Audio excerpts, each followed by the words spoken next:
All right, I'm Jon and Kate, and this is Plus 8 on Block. Please leave a like on this video as it helps out what we're doing tremendously. And today we're discussing which cast members from Street Fighter 3 could make their way into Season 3 of Street Fighter 6. And if you'd like to see more on this theory and why we think it could happen, please check out the prior video we did. But Street Fighter 3 is one of the most controversial games in the entire franchise because Capcom brought in 15 newcomers to the series and left guys. Yeah, all those brand new characters, and left quite a few of the most popular characters on the cutting room floor, like, Guile, Dhalsim, were not in this franchise, or entry in the franchise. Street Fighter 3 actually started out as a non-Street Fighter game, but due to pressure to deliver a much hyped third entry in the franchise, Capcom started turning it into the game that we now know. And then Street Fighter 3 is generally considered to be the least successful entry in the franchise from a business perspective, as the return on investment for this game was not good, with some reports saying it lost money while others saying it barely broke even. So Kate, I know that you picked up with 4, and you remembered like so much hype surrounding that because it had been on hiatus basically for almost a decade, because Street Fighter 3 Third Strike was released in 1999, and it took Capcom about 9 years to make an arcade entry in there. That's right. What do you remember about Street Fighter 4 coming back? Oh my gosh, I remember hearing it was very risky that they may move forward with another Street Fighter game or not. So they ended up getting a smaller budget together and created Street Fighter 4 thinking they weren't sure if it was going to take off or not. And they did it with a very, very tight budget. And Street Fighter 4 did fantastically.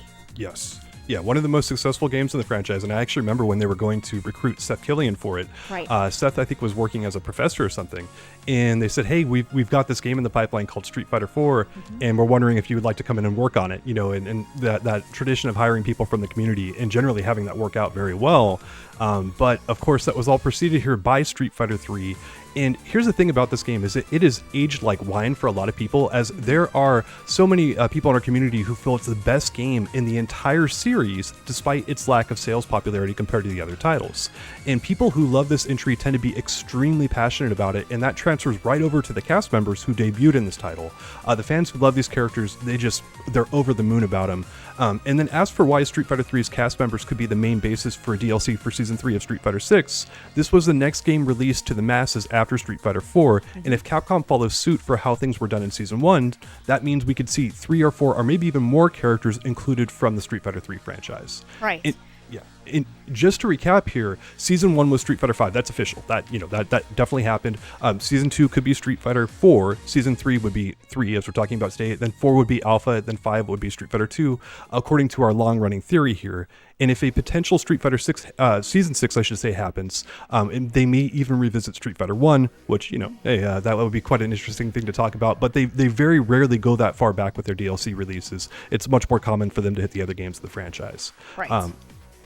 When Street Fighter 3 added so many new characters, we got to see some new and unique playstyles introduced, and it could make a lot of sense for Capcom to add these fighters in 2025, that's when this would be coming, to really diversify and help evolve the gameplay. These games can change heavily when new characters are added, as they tend to shift the game's meta and matchups, as high-tier characters have to be accounted for in competitive circles.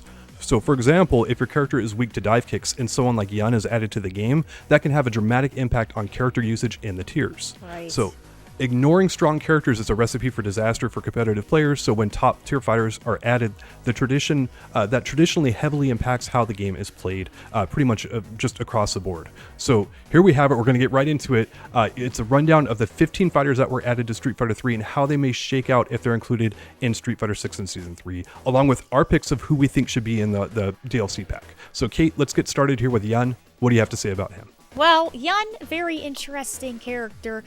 Twins, Yun and Yang, introduced in Street Fighter 3, the new generation.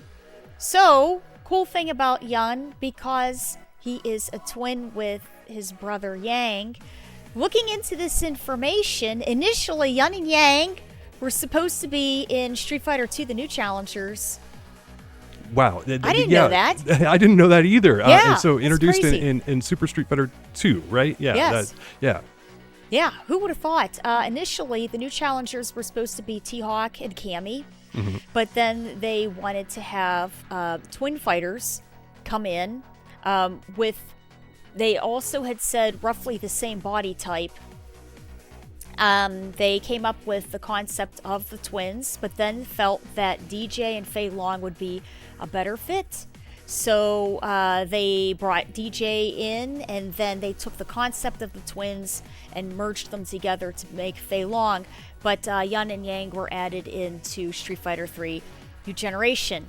Yun specifically, I was happy how they brought some more of a classic look to him with the longer braid, but he also has a little bit of an edge with the skateboard. Mm-hmm.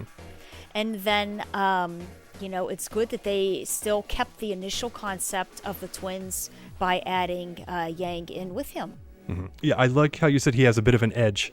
I would say I would term it as one of the most hated characters in the entire franchise. I know you played against him a good bit in 4. Yes. And it's just, this guy is so universally top tier pretty much every single time out of the gate. Yoshinori Ono and then the designers of Street Fighter 4 actually purposefully overtuned Yun and Yang, and Young was just a beast of a character, hands down number 1 when he was first released into Arcade Edition. Kazunoko did fantastically. Yes. With Yun, yes. Yeah. Kazunoko was infamous for doing the YOLO DPs with Yun, which were actually very hard to punish, which was just like, what are you doing? Like, why did you make a DP super hard to punish? And the answer was they wanted Yun to be really, really, really, really good, and they delivered on that.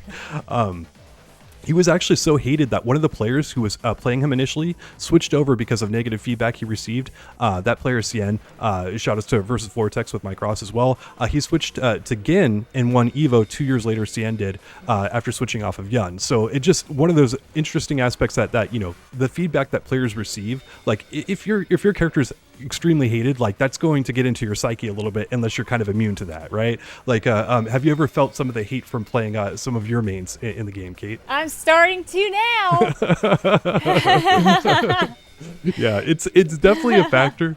We feel this. But Capcom inexplicably made Yun's EX Lunge Punch +1 on block, Yes. which for a move that travels very far horizontally across the screen. Quickly. Mm-hmm. Yeah, boy, like it's a super easy way to close ground and then create pressure, and pretty much you never see moves designed this way in Street Fighter because they pretty much suck the fun out of the game for everyone else. But the Street Fighter 4 devs said, heck with that, we're just gonna make Yun awesome. And oh boy, they did. So that actually didn't even stop the down players out there. They were out there in full force saying that Yun was fine and people were being babies. So downplaying top tiers has been going on for a long time. It's not just a Street Fighter 6 thing for Kin players and other people. It has been going on. Oh my gosh. But yeah, a funny thing about Yun as well is that he actually started off life as a mid-tier character in Street Fighter 3 Third Strike, but then players unlocked the power of his Genei-Jin, Right. which had a very short bar with it, and he could just do these insanely powerful combos, and then it eventually took him to number 1 in the tiers, and then Chun-Li actually came up and surpassed him after a bit of time as well. So yeah, to me, he's the most hated character in the entire competitive scene. How about you, Kate? Like, do you think that the Yun Ever? I think he is the most hated character in the entire scene because of how strong he's been and how More much than he Street won. Fighter 2 Claw? Oh, I don't know. I know Claw's definitely up there for a He's lot up of there. people, Yeah. but I don't know. Like Yun just kind of took on a life of his own, especially when the developer said that they purposefully made him that strong. Yes, that's true. That is true. It's a lot to juggle there. Yeah, so despite the hate for Yun, this is actually one of my picks because as long as he's balanced properly, I think he's actually a very fun addition to the roster. Sure. And if Yun is added to Street Fighter 6, I think he may have to spend more of his resources on increasing his damage and combos because of his dive kick and generally very strong mobility. Doesn't mean he usually has any trouble closing ground. He's usually able to kind of get in and use that mobility to get where he wants to. Usually has to spend that stuff on for damage. And I would think that'd be fair. Yeah. I think, to unlock a lot of that, you either have to tap into more execution or have a lower health build. And one thing for Yun specifically, very charismatic character. So I could see that being utilized in Street Fighter 6 strongly. Yeah. Yeah, it's funny because I do agree that he's very charismatic and charming in his way, and yet even then he's so hated. It's amazing the contrast there that works off of it. That's right. But speaking of charismatic and very popular character here, Alex, Kate, tell me about Alex. What do you think about him?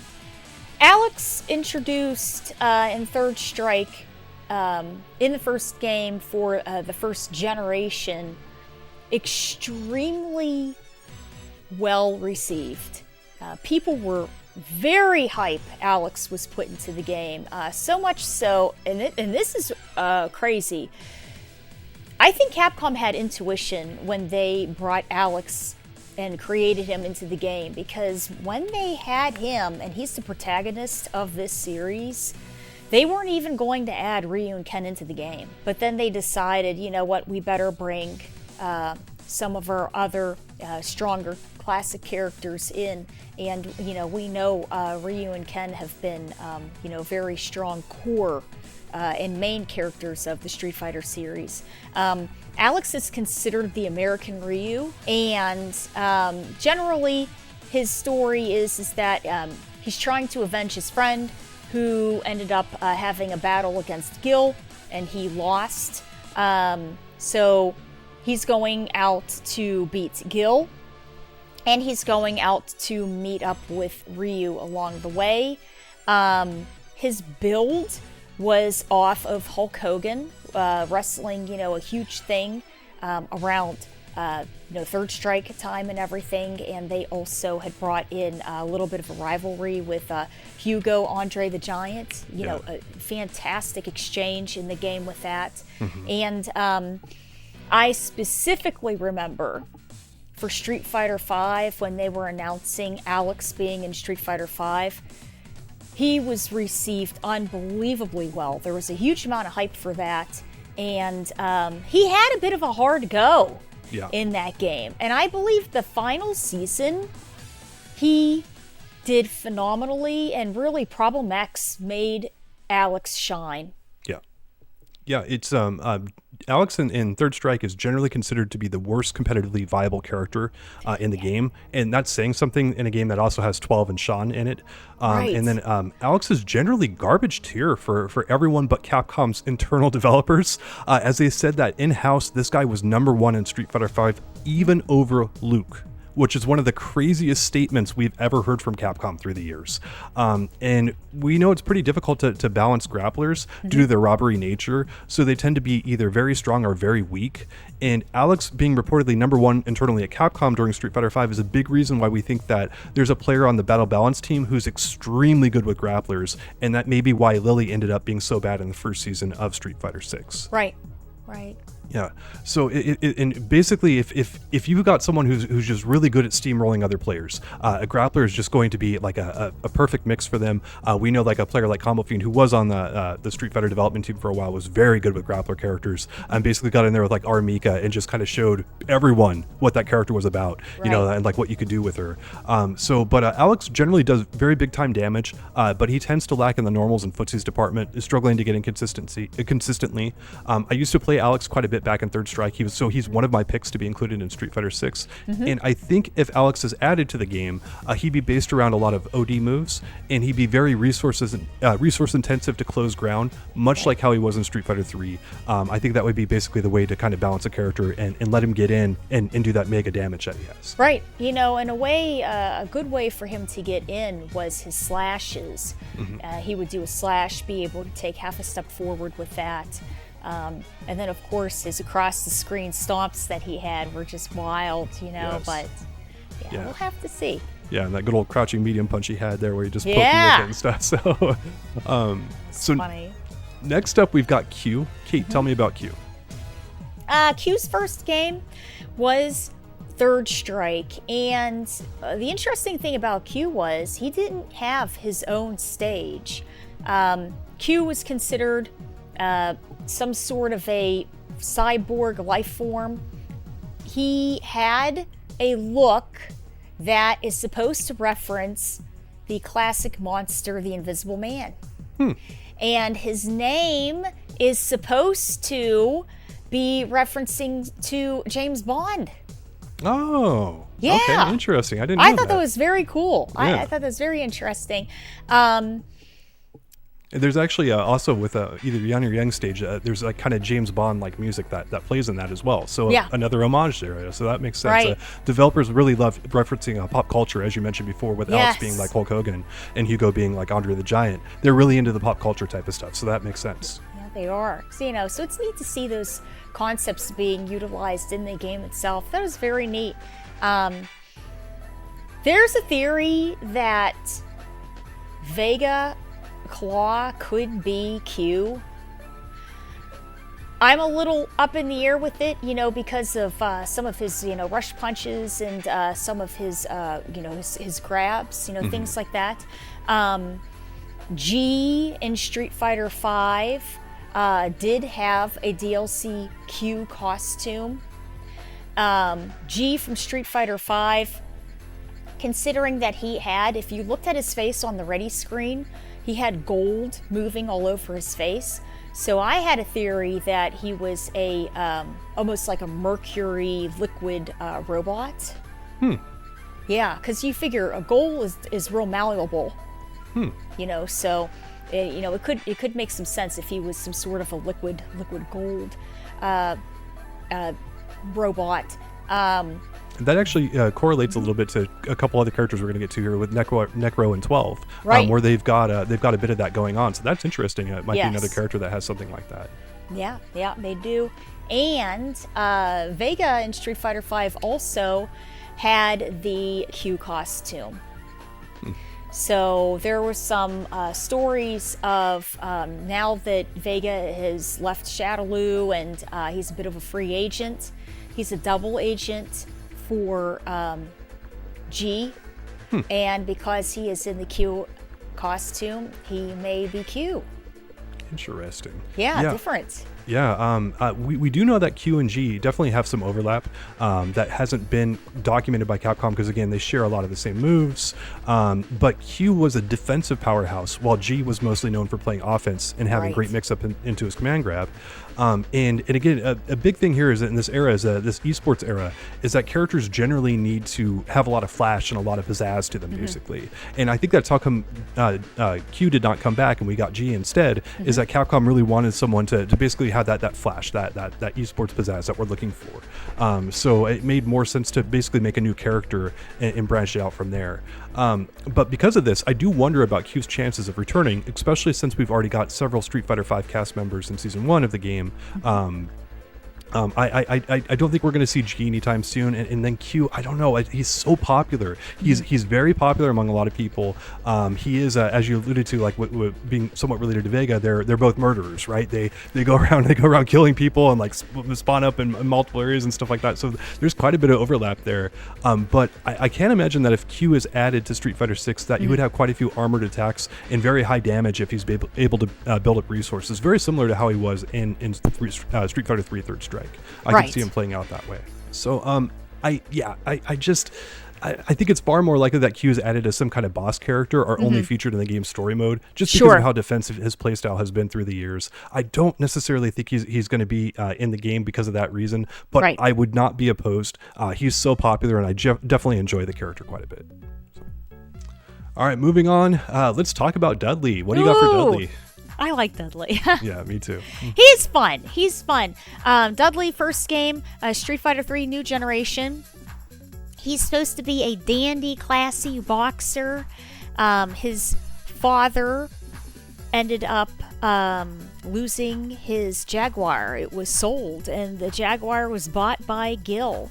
And Dudley went out and ended up getting the Jaguar back. So very interesting story there, and has a very strong rivalry with Balrog, and they're considered the two main boxers in the Street Fighter series Origins.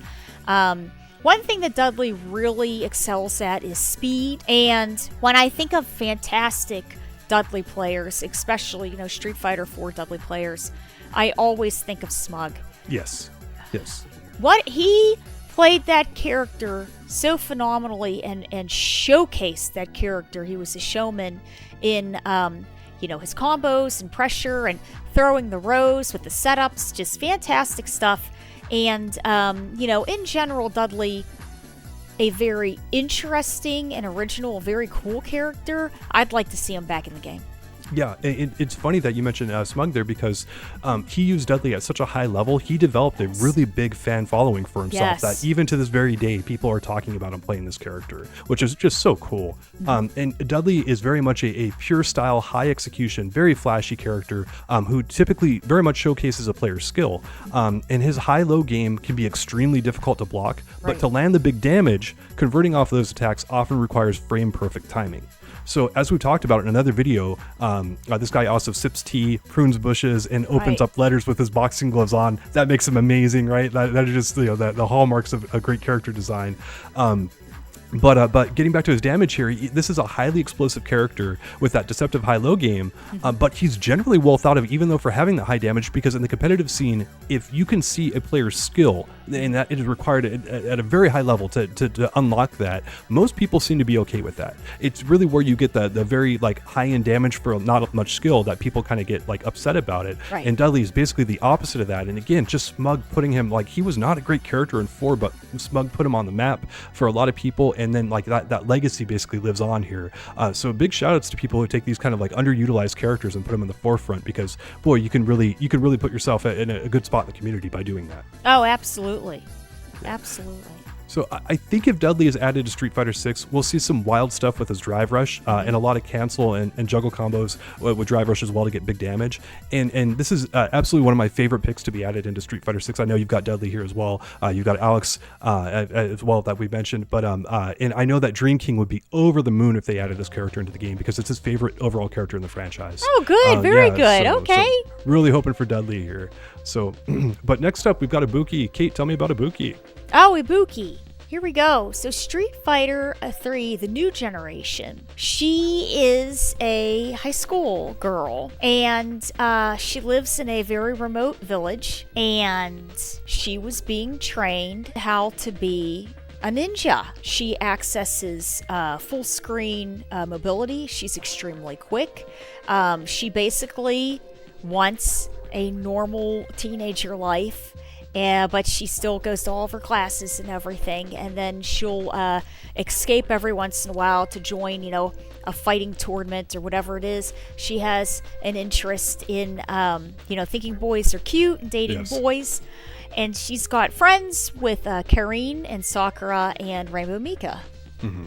Yeah, she's always hitting up her friends and hey, you know any hot guys that I can go with? And yeah, quite interesting. But she's a character who's often found her way onto the rosters ever since she was introduced in 1997. Yes. And I was actually a little surprised to see she wasn't included in Street Fighter 6's base roster. Right. Kind of somewhat being replaced by Kimberly. Definitely not the same character, but kind of some of the same archetypes in there.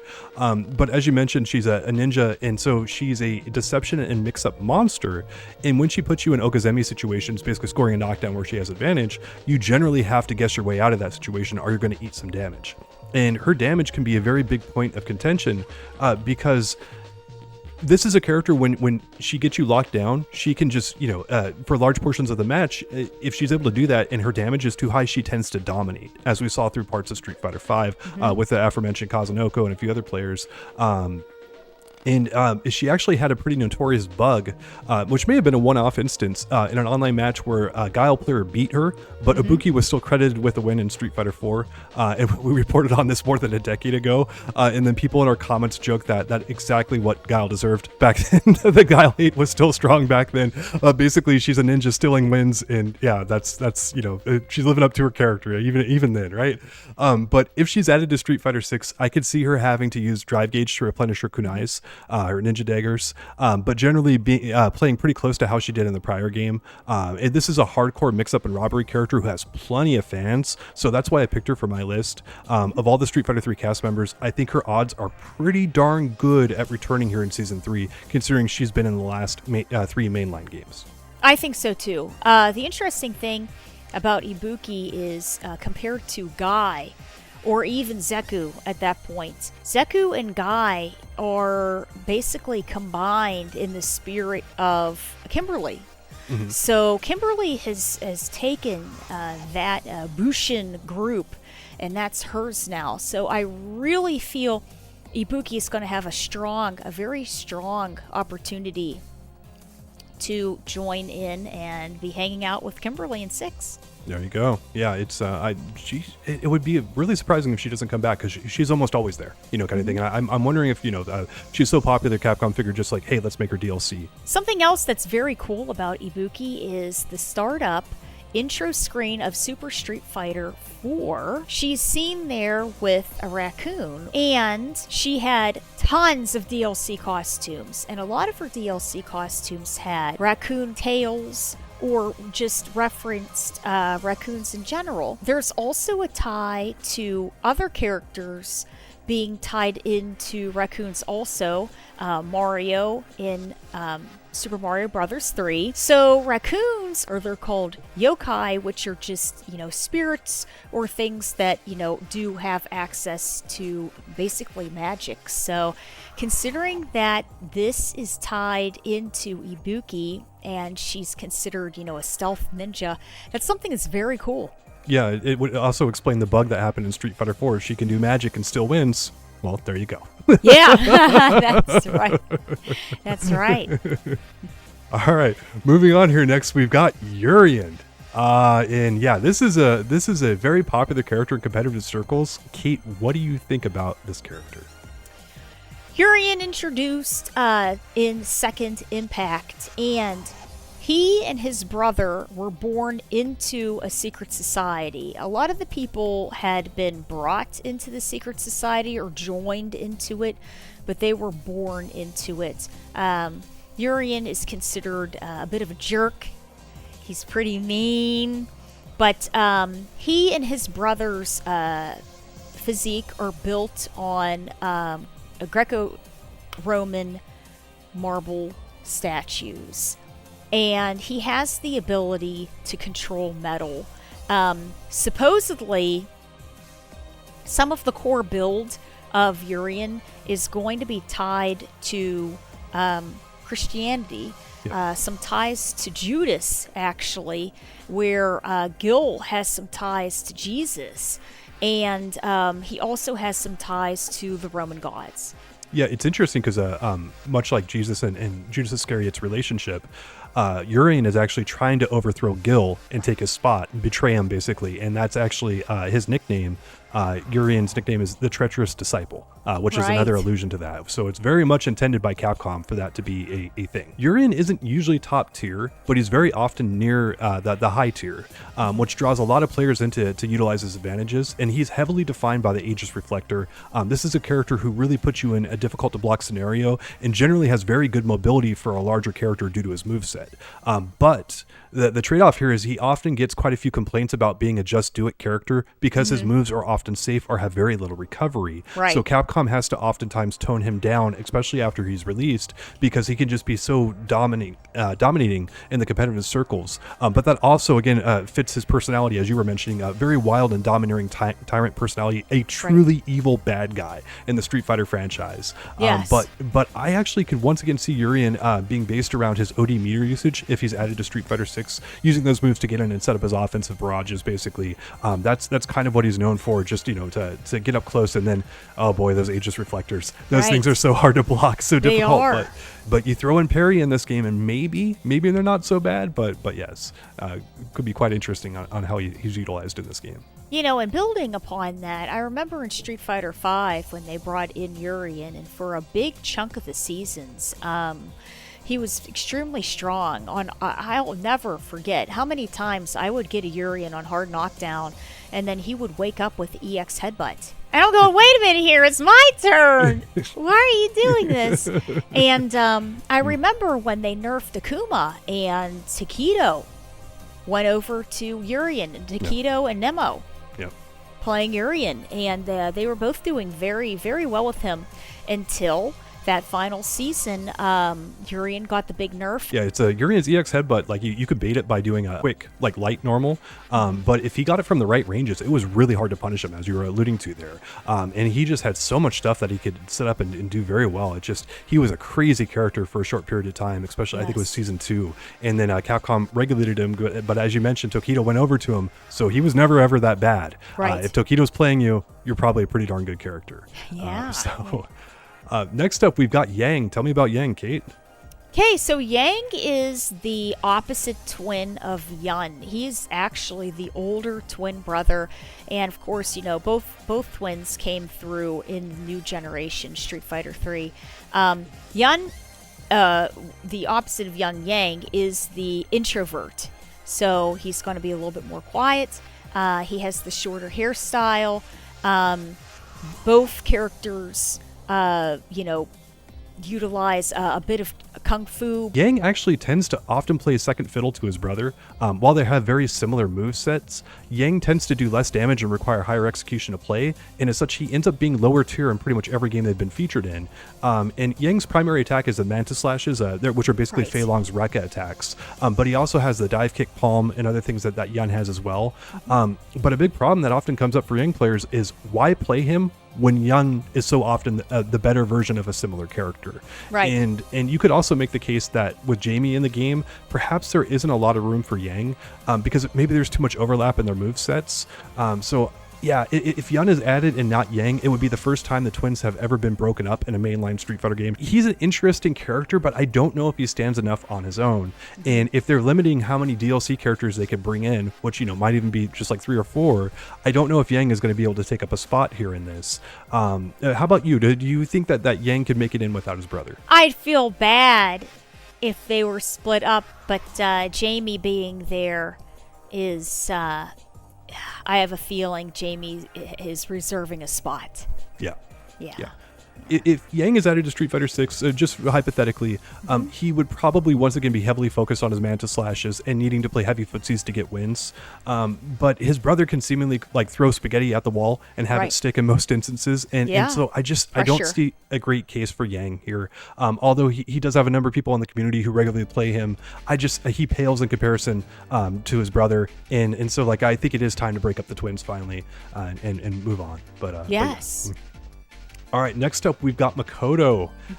Boy, this is a controversial character. I just want to sit her up here a little bit as the one-shot master, the definition of a steamrolling character. Seth Killian once called her the all-in character, like when you're playing poker and you just push all your chips into the center of the table. That's her. Kate, what do you think about this character? Makoto is so interesting. She came in to the Street Fighter series in Third Strike. And, young girl growing up, learning karate from her father, and she's extremely good, has a very, very slow pace, and then the next thing you know, can dash up, do this massive damage, keep the juggle going, and then it's just the one touch of death, pretty much. Yeah, a big fan favorite, a big following for her, and extremely good in competitive play. I am already feeling nervous for Street Fighter 6 Akuma if Makoto and Marisa are on the roster together. Yeah. Yes. So as you're alluding to there, Makoto could actually one-shot you in Street Fighter 3. A friend of ours, Arliath, is notorious for doing that. He's a very strong Makoto player in Third Strike.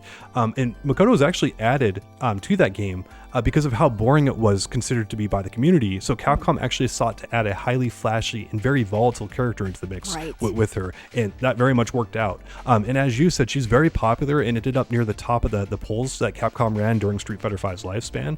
But considering how volatile and crazy that game already was, I think it was wise for Capcom to avoid adding her into the mix in that game, because it's at a certain point you're just adding more explosions on top of explosions. You don't need that much kind of thing. It's Makoto serves a purpose for being able to do that. And here's the thing that I run into with this character is that I know she's popular, but are people going to regret having her added in? Because you're taking someone like, an Evie, it's Marissa on steroids. This is a character that can end you faster and more effectively than Marissa can. And is the community, do you think, Kate, going to regret her coming into the game if she's able to do that? The thing that I'm thinking of is when she was at in Street Fighter 4 competitively, if you know how to utilize the engine of what the game is, so Street Fighter 4 would have been the focus attacks, she had a little bit of a harder time against people that knew how to use focus attacks more defensively. And that can really slow down some of her tactics in a sense. So in Third Strike, it would have been the parry system. You have to be really strong with the parries in that. In Street Fighter 4, it was the focus attack. And then in 6, it's going to have to be the update to the drive reversal. It's going to be the parry system. And you're going to have to see how much absorption your drive impact is going to have against her. Yeah. In Street Fighter 6 is a game where the large majority of the cast can drain 60 to 70% of your life with a single combo. Right. And you put that in the hands of Makoto, and that may be too much. And that's one of the reasons I did not pick her for my list, because I'm not sure that she's a good fit for this game that's already really high damage and fairly volatile. Not as volatile as 5, but definitely not entirely removed either, with how many resources and stuff you can throw at the opponent. So I do like Makoto quite a bit. I think she's a very interesting character. I don't know if she's the right fit for this game. So speaking of volatile characters that can be kind of hated in our community, next up we've got Elena. She had some fans out there, but she definitely fell much more into the category of people really not liking her. Kate, what do you remember about Elena? Elena, very interesting. She had, in Street Fighter New Generation forward into 4, long striking limbs. Very hard to predict how she's going to have her startups, if she's going to hit you low, if she's going to hit you with an overhead. Very good at outranging. As a Vega player, I really tried to play the zoning, mid-range game, and I was still getting outranged by her. She was very good. Her moveset is primarily kicks and throws. She is the first lady in the Street Fighter series to be only kicks and throws. She's a princess in the Street Fighter series. And they're saying that she's buddies with Akuma a little bit here. I think it's very cute. Yes. And the interesting thing about Elena is they have her hair being like a lighter blondish, whitish color, and her eyes are bluish. Supposedly, there is a tie to Felicia from Darkstalkers with that. Interesting. Yes, there's some sort of another historic tale where there are cat women, cat ladies. And they're very attractive cat ladies, and that is some of the creation of Felicia. And then they wanted, I believe, to pull some of that and had created some of that with Elena. The reaction to her in Street Fighter 3 when she was introduced in that game was somewhat apathetic because she was often placed about 12th overall out of the 19 cast members.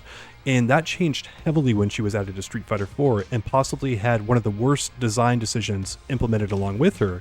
And that's where players could build up their ultra meters in Street Fighter 4 by taking damage. But Elena had the unique property of being able to heal herself with that same mechanic. So what players would do is they would go in there, they would, mix it up, they'd fight and stuff like that, and then they'd take damage up to the point where they could do the healing, and then they back off, they either do a big combo, get Okazemi, and then they do healing. And it seemed like basically half of the competitive players had a pocket Elena, and you never knew what this character would come out. And some people even speculated in that game that if it would have went on for a bit longer, she would have been the number one character in the game, even over Jon. Yeah, so you think so as well? Yeah, she got really strong in there, and so it is. In my opinion, that's really where she fell apart. That if they would have made her healing like a super instead of the ultra or something like that, where it would have consumed a different kind of resource for her to heal up, I think that would have made her much more fair and much more, competitively viable, or just not dominating, I should say. But that really goes back to these choices that the developers make of like what supers they give these characters, and then how those supers are accessed. A really important aspect of things. And I go back to like Elena being so hated, and just how ironic it is, because she joins the Street Fighter tournament to make friends. That is the most hilarious thing. It's like, oh, I want to make friends. Oh, I am extremely hated. Oh my gosh, I can't make friends anywhere except with Akuma and a few other people, but everyone else tries to run away from me because they don't like me. So yeah.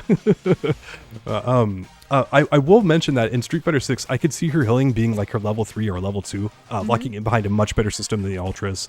I also think they'd have to tone down some of her more difficult to react to moves, as you talked about, her limbs being very long, and some of her stuff having very fast startup.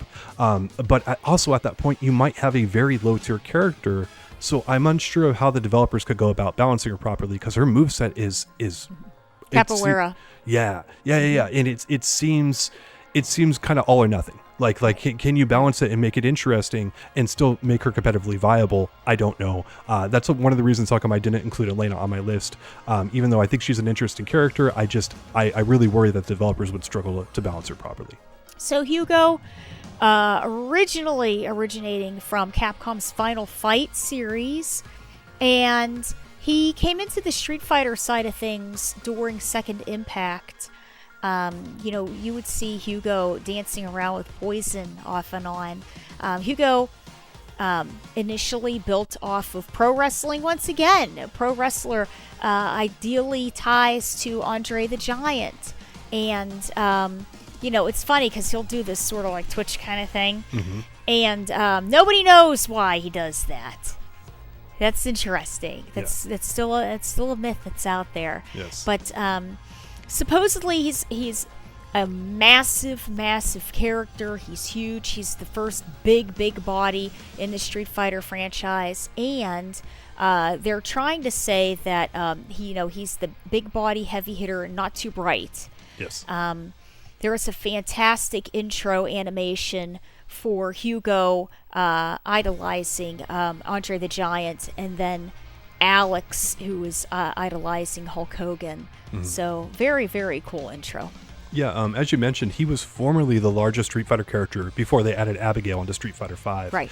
And they actually had planned him, Hugo, for New Generation before Second Impact happened. He was supposed to be added to that game, but they ran out of development time because he was just, so many resources they had to put in there. So they actually ended up putting Sean in his place instead of adding Hugo in there. And so there's actually, in New Generation, there's some beta files for Hugo that the community uncovered. And you can see like the unfinished animations and a few other things in there, which is very fascinating. Yes. But yeah, Hugo was just this very high damage character, able to lock down the opposition with highly plus and difficult to avoid attacks. But the trade-off for that with him being so large is he had trouble ducking under a number of attacks that would go right over the heads of other people. So, for example, like Gouken could throw his medium fireball, and I believe that Hugo could not duck under it. And that was a diagonal up fireball, basically, that was almost impossible for Hugo to avoid. So it became, one of the most difficult matches in the game. Yes. But he also had some very hype moments in tournament through the years, as he tends to be a very low tier character and a bit of a knowledge check character, but he's taken down some big names in tournament. Like Valle took him up against Bonchan in Street Fighter 4 and took him out of the tournament with that, or sent him into losers. And Evo, I was there. Oh, there you go. I saw that firsthand. Yes. Yeah, and then you've got these moments in Third Strike where he just does these outrageous parries into his big supers and all this other kind of stuff. So he is a really interesting character, big time grappler. But with Street Fighter 6, the game does not lack grapplers right now. And I do personally wonder if a character like Abigail might be a better overall fit for Street Fighter 6's engine and gameplay. But if Hugo is added, I could see like his OD moves either having the power to wall bounce for bigger damage or having heavy armor properties, and something of that nature to basically make him interesting in this game. But I think that with where this game is at, I think that other characters are a little bit more likely. What do you think of Hugo's odds of getting into the game? I really feel that Hugo or Abigail will make their way in right now. Like you had said, with the issue of the grappler numbers already pretty substantial, I believe that there's going to be more focus on Abigail and his mechanic shop, in 6. Yeah. Than Hugo possibly, but we're just gonna have to see. Yeah, it's baked right in there to World Tour. They've already got some stuff tied into there, so it does seem to make more sense to include Abigail over Hugo, even though Hugo's still a cool character in his own right. But next up here we've got Oro, who is the most powerful character, at least from a lore perspective, in Street Fighter. Kate, tell me a little bit about Oro. Right, Oro, introduced to Street Fighter series in the new generation. He is the shortest male in the game. Now, the funny thing is, we don't know if he started out that way because he's supposed to be about 10 billion years old. Yes. Yes. But he's the shortest now. Yeah. He's extremely old. And supposedly, Oro, I was happy. I know he likes turtles. He also has a dog, but he also likes the ladies. Yeah. Yeah, he's got, like me, he's got a thing for Rose, so that gives him big time points in that regard. Age gap be damned. He's got like 150 years or something like that on That's Rose. right, 130. Something like that. Yeah, he's up there. Years. So he uses one arm because his argument is he feels that he's at a point in his development that he is able to fight and still be the best with usage of one arm, which in Street Fighter V I thought was the cutest thing because he had a tortoise in his hand the whole time. Supposedly there is once again another story that there was a warrior that had shown his enlightenment by cutting off his arm to show devotion to the Shaolin teachings. Yeah, I read that and I thought, wow, that's intense. Yeah. But supposedly that's another legitimate story there. So something very interesting tied to Oro, where he only is keeping his hand busy at the time. And speaking about keeping busy, he's busy fighting Akuma, and those two almost had a fight to the death, except they had a draw, and the person that witnessed all this was Gen. And supposedly Gen didn't even know what to do with himself because he saw Oro and Akuma just going at it, and then they said, okay, you know what, that's it. We can't finish this out, and that was it. That was the match. Draw game. Yeah. Crazy. Yeah. Oro is actually supposed to have trained Ryu at this point in the timeline as well, making him Ryu's new mentor. So if he was added to Street Fighter 6, we should be able to see part of how this unfolded, which I think is one of the more interesting aspects of Oro, because the big problem with him tends to be he's very high execution, but usually very low tier in every game he's in. Maybe shoutouts to him magically binding an arm or juggling a tortoise or whatever. So the rewards for him, for playing him, don't often pan out at competitive levels. I don't think Oro is the best choice to be added to the game because of the lack of popularity and generally never catching on with the matches. I think there are other better choices for cast members, but I would love to see Oro implemented to the main game storyline, as I think the plot threads that surround him, like you were talking about with Akuma and Gen and him, and all, like basically being somewhere around the same power level and those fights and stuff like that. Akuma's grown in power. Like, where's Oro at? Like, he's probably about 150 years old. Like what happened there? How has he trained Ryu at this point in time? So even if he's not a DLC character, I would really love him to be implemented into the main storyline, because he's just such an interesting character in that regard. Taking a look at Necro, he came in with the new generation, and he is a Russian fighter, and he was basically taken in by the secret society that Gil and Urien are in, and they performed a bunch of tests on him and mutated him to have stretchy limbs. He has the ability to grapple and have electricity. The interesting thing about Necro is he was in the background of Street Fighter V's Zangief's Halloween stage. You could see him in the back with a cauldron, and he was stirring the pot back there. I thought it was really cute. While he has Dhalsim's stretchy kind of limbs, they don't have as much range, but he tends to be quite a bit more mobile and faster on his feet than the Yoga Master is. So that's how he kind of differentiates himself in that way. But he has dive kicks, as you mentioned, as well, along with the multi-hitting punch attacks and a few other things. So he's got some stuff to differentiate him from Dhalsim, but it's also, you know, that kind of overlap there. You start to wonder about a character like this if Capcom could basically differentiate him enough in this game to make him jump out. But Effie is his girlfriend who wears that red outfit. She actually freed him from the Illuminati secret society, and the two fell in love. And so Necro and Effie are actually on the run from 12 and the Illuminati, who are seeking to find and kill them. And then 12, of all things, is actually an upgraded version of Necro, developed by Urien and his Illuminati members, basically, to hunt down and kill Necro. And unfortunately for them, Necro and Effie are still very much alive. Last we saw in Street Fighter V, as they were in the background DLC stage. That's right. And so 12 is maybe not the best at his job, but we'll get to that here in a second. Moving on, we've got Remy. Remy is designed to be a handsome, slim man, and his fighting style most closely resembles Guile, but he has high and low sonic boom projectiles. He's very interesting. He's a different type of character added to Third Strike. He reminded me of an emo Guile. Yeah. And especially his physique being extremely thin. His flash kick, I remember being very kind of like a rigid, kind of flash kick. The way he would throw his versions of sonic booms was very flippant. He'd kind of go like that. He was very interesting.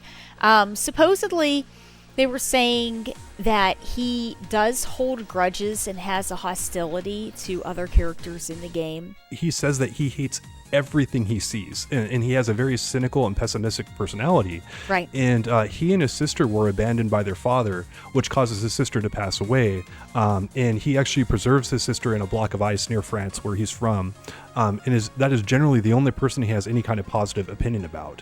And their father was actually some kind of warrior type. And Remy is ticked off at him basically for abandoning his children, him and his sister, and to pursue the path of fighting. So he has a deep hatred of all fighters due to his father. But there's actually a billboard in Street Fighter 6 which shows parts of Remy's stage from Street Fighter 3 in it. So a little homage there to the character, even though he's not necessarily one of the more popular characters. Right. He does have a little bit of a reference in there. And then in terms of how he could work in Street Fighter 6, I think with DJ and Guile already being on the roster, I don't think Remy is a natural fit for this game. Right. His high and low sonic booms could be interesting in this game, but if Capcom plans on adding Sagat at some point, that would check that box. And Sagat is a lot more popular than Remy is. But Remy does have a very passionate fan base who loves the character and how self-loathing is, and they often pop up in our comments here on the site and on YouTube. Shouts to the people who love Remy. I personally don't feel like he's a natural fit for this game.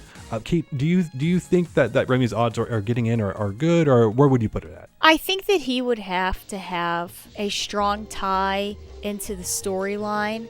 But even when we're speaking about other characters that had a good tie into the storyline and they weren't utilized, we can look at Crimson Viper and DiCaprio in Street Fighter V. Both of them had very good ties to the storylines, and they weren't utilized as playable characters in 5. So there is a chance, I think, that Remy would be following in their footsteps. All right, moving on. We've got Sean, who is most closely thought of as equivalent to Dan, as he's a joke character, is someone who's not designed to be good as the other characters. So more experienced players basically can test themselves, against people who aren't as good, basically. Kate, what do you think about Sean? Sean came through in the new generation. He is Ken's student and Street Fighter V Laura's brother. Because Sean is learning still how to be a Shoto, he was made weaker because he's still gaining his knowledge. I personally think that Dan is quite a bit more popular than Sean, and he generally holds the joke weak character spot. And then actually Dan's sister is actually in Street Fighter 6 already, and she runs one of the EventHubs shops. So I look at all the stuff where Sean could make his way into the game, and I go, man, it just makes so much more sense to add someone like Dan over this character.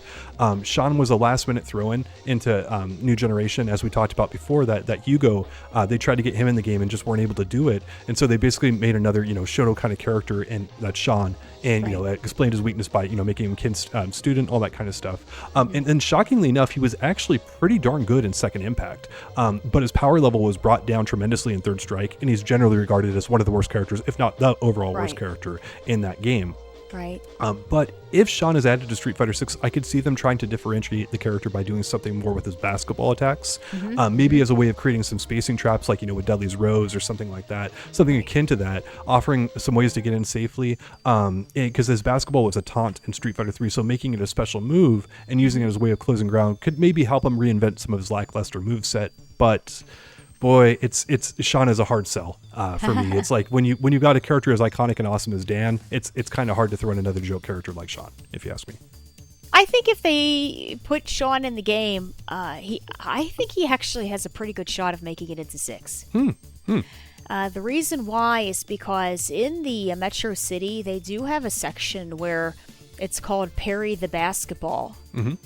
And I think that could be built off of how we were saying he could have a level 1 or a level 2 where maybe there are multiple basketballs on the screen, and then he tries to fish for a confirm through them. So I could see something like that happening. And then I also feel that if they brought back Lara too, they could have Sean and Lara help Ken in his storyline, and I feel that would be a very strong storyline for Ken in regaining his business and family since he's on the run. Yeah, that would be a good way of tying in the games and stuff together. And it's one thing that Sean was also featured pretty heavily, relatively speaking, I should say, in Street Fighter 5. He's in the backgrounds quite a bit. He's featured a decent amount. So there's definitely some love there at Capcom for this character. So yeah, definitely can't rule him out, and you make a pretty good case there.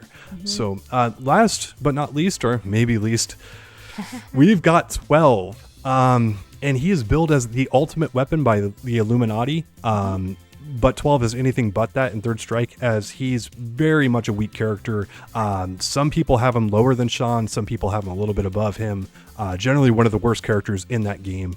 Kate, what do you think of 12? 12, when he was in Third Strike, considered a shape-shifting non-human. When I played Third Strike off and on, I played 12. I thought he was cool. And people just told me flat out, don't pick him. They're like, he's bad. I said, oh man, I want to play 12. But I liked him. He came out through Gil and Urien's Secret Society. He was conceptualized through sci-fi stories and the idea of, once again, that mercury type of metal ties to Terminator 2, the T-1000. Yeah. So basically the police officer that, is chasing. Yeah, everybody. I like how you did the run there. That's perfect. So Robert Patrick will be proud. But the interesting thing also about 12 is that 11 was the character select option Street Fighter 5. Yeah, speaking to the Terminator part, he could actually, one of his supers was to X-copy himself to mirror his opponent, where he could basically turn right into his opponent and go about it that way. John Connor. Yeah. And he had the blade arms. Yeah.